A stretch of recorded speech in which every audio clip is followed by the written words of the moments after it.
بسم اللہ الرحمن الرحیم۔ دوستو، استقبال کیا جاتا ہے آپ کا علم کی تختی یوٹیوب چینل میں۔ دوستو، آج ہم بتانے جا رہے ہیں کہ بچے کو دودھ پلانے کا طریقہ، چند احتیاطیں۔ دودھ پلانے والی ماں کو یہ معلوم ہونا ضروری ہے کہ بچے کو دودھ کتنے وقفے سے پلایا جائے۔ اکثر عورتوں کو دیکھا ہے کہ جہاں بچہ رویا، ماں نے اپنا پستان بچے کے منہ سے لگایا۔ یہ بہت ہی غلط طریقہ ہے۔ اول تو بچے کو رونے کی حالت میں دودھ ہرگز نہ پلایا جائے جب تک خاموش نہ ہو جائے۔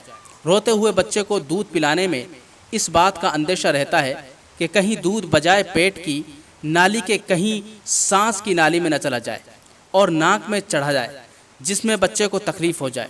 سوتے ہوئے بچے کو بھی جگا کر دودھ نہیں پلانا چاہیے جب تک وہ خود نہ جاگ جائے۔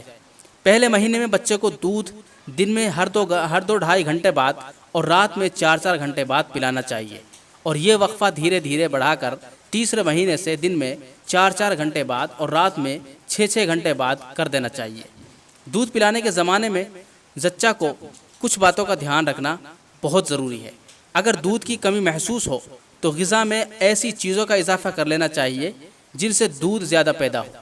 دودھ پلانے والی کو زیادہ ثقیل یعنی بھاری، بادی، بہت چٹپٹی کھٹی چیزوں اور بار بار منہ چلانے سے پرہیز کرنا چاہیے۔ دودھ پلانے والی کو سخت محنت کا کام کرنے کے بعد اور زیادہ غصہ اور رنج کی حالت میں دودھ نہیں پلانا چاہیے۔ جماع کے فوراً بعد بھی دودھ نہیں پلانا چاہیے۔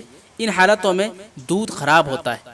دودھ پلانے والی ماں کو رات زیادہ دیر تک جاگنے اور رات کو بہت دیر سے کھانے کی عادت کو ترک کر دینا چاہیے۔ دودھ پلانے والی کو باورچی خانے میں آگ کے سامنے کام کرنے کے فوراً بعد اور غسل کے فوراً بعد بچے کو دودھ نہیں پلانا چاہیے، کہ اس طرح سردی گرمی کے اثر بچے کو اس سے زکام ہو سکتا ہے۔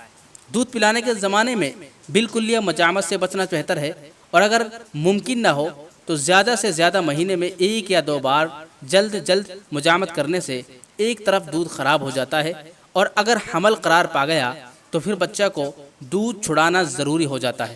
اس طرح بچہ پوری مدت اور دودھ نہ پی سکنے کے باعث کمزور رہتا ہے، اور اگر حاملہ کا دودھ پیتا رہا تو بچے کو سوکھے کا مرض ہو سکتا ہے۔ مجھے امید ہے آپ کو یہ باتیں سمجھ میں آئی ہوں گی۔